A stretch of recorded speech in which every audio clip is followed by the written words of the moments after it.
Hi అండి, అందరికీ నమస్కారం. మనం సహజంగా గోదావరి, కృష్ణ, గంగ ఇలా నదులకు పుష్కరాలు జరగడం చూస్తూ ఉంటాం.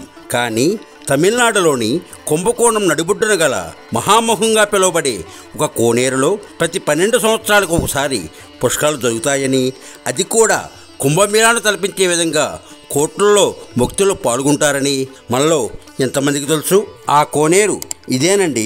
20 ఎకరాల విస్తీర్ణంలో వ్యాపించి ఉన్న ఈ మహామహం ట్యాంక్ అని పిలువబడే ఈ కోనేరు చుట్టూ 16 పుణ్యక్షేత్రాలకు సంబంధించిన చిన్న చిన్న శివమండపాలు, 4 ప్రక్కల 4 రాతి మెట్లతో ఏర్పాటు చేసిన ఘాట్లతో చుట్టూ 4 వీధులతో ఎంతో సుందరంగా కనిపిస్తుందండి ఈ కోనేరు.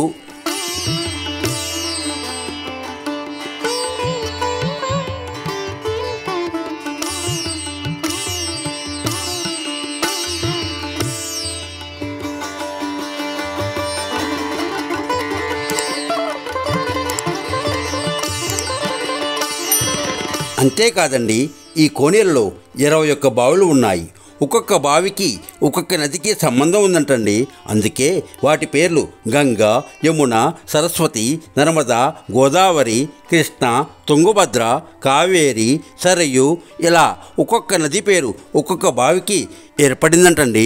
ఈ సృష్టి ప్రారంభానికి పూర్వము మహాప్రళయం వచ్చి ఈ బ్రహ్మాండాన్ని మొత్తం ముంచివేస్తుంటే మహాశివుడి ఆజ్ఞతో బ్రహ్మదేవుడు ఈ సృష్టి విత్తనాలను, అమృతాన్ని, జీవరూపాలను అన్నీ కూడా ఒక పెద్ద కుంభంలో, అదేనండి కుండలో పెట్టి పైన ఒక కొబ్బరికాయ పెట్టి జాగ్రత్త చేసి భద్రపరిచారంటండి.